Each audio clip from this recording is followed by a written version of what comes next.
Tout savoir du monde du travail au Grand-Duché de Luxembourg avec Laurent Chapelle. Bonjour, très exactement 493 603 travailleurs luxembourgeois au mois de mars 2022. Et grâce à l'enquête de Samuel Gomez de la HR Academy, le rédacteur en chef de cette semaine, on parle de harcèlement au Luxembourg et de psychologie. Oui, forcément, cela va souvent ensemble. Le mode d'emploi avec RH Expert. 2 sera le chiffre de la semaine, puisque d'après les chiffres qui viennent à peine d'être publiés par la Chambre des salariés, 2 salariés sur 10 se disent victimes de harcèlement moral. Oui, avec le 3G facultatif, l'épuisement du télétravail et le retour au bureau, l'ambiance prête parfois au conflit, et il faut savoir qu'au Luxembourg, la notion de harcèlement moral est réglementée au niveau européen depuis 2020, et dans notre pays, il n'y a pas de loi, mais seulement un projet actuellement en discussion, mais rassurez-vous, on a quand même une convention en date du 25 juin 2009. Alors en résumé, le harcèlement moral au travail est une conduite qui se manifeste de façon durable, répétitive et systématique. Sur une longue période, vous l'aurez compris, juste un fait n'est pas un harcèlement. Par contre, si cela se produit toutes les semaines depuis des mois, on peut parler de harcèlement et la plupart du temps, un cabinet externe comme RH Expert vient en entreprise recueillir les témoignages qui serviront à établir ou non s'il y a eu un harcèlement. Alors les syndicats luxembourgeois ont mis cette semaine des vidéos diffusées sur internet mettant en scène des situations concrètes de harcèlement moral. Ensuite, la vidéo appelle aussi au soutien et à l'action des témoins envers les victimes car comme tout le monde le sait, il est très difficile à une victime de harcèlement moral de le prouver dans la pratique.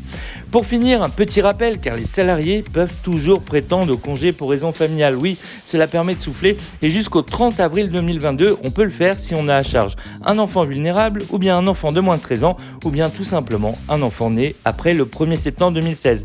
Alors travaillez mais pensez à vous soigner. Zoom sur le métier de la semaine. Psychologue sera notre métier de la semaine. Et oui, ce sont nos professionnels de la santé mentale que nous mettons à l'honneur cette semaine.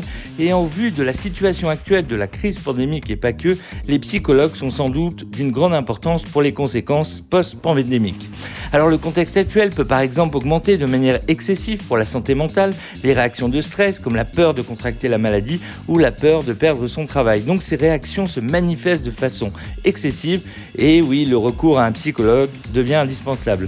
Mais concernant ce métier, est-ce que vous le connaissez vraiment ? Parce que, en effet, exerçant en institution ou à son compte, le psychologue est un professionnel qui écoute, accompagne et aide les personnes qui présentent des troubles moraux ou psychiques ponctuels ou chroniques. Il s'adresse à des publics différents comme les enfants, les adolescents, les adultes et même des salariés en contexte organisationnel. De plus, il travaille pour et avec l'autre, donc ce sont des professionnels qui accordent une extrême importance à l'humain et qui tentent de redonner à la personne en souffrance les moyens de trouver ou de retrouver la confiance en elle-même. En outre, le ou la psychologue doté d'une grande capacité d'écoute, d'un sens de l'observation et de la relance doit en plus garder sa neutralité et son objectivité. Alors comment est-ce qu'on devient psychologue au Luxembourg ? Actuellement, il n'y a pas de statut propre à la profession de psy au Luxembourg. Toutefois, pour pouvoir exercer dans le secteur public, il faut avoir un master en psychologie clinique ou du développement et avoir une formation psychothérapeutique complémentaire pour les postes dans le secteur sanitaire et social. Mais attention, vos connaissances sur les travaux de Freud ne suffiront pas car de bonnes connaissances en anglais, en allemand et français sont également demandées dans notre pays. À terme, un psychologue du travail peut gagner près de 70 000 € bruts chaque année dans notre pays, sachant qu'il y a beaucoup d'indépendants, mais comme je l'ai dit, aussi beaucoup de salariés dans les professions de santé ou bien de conseils dans la santé au travail comme le harcèlement.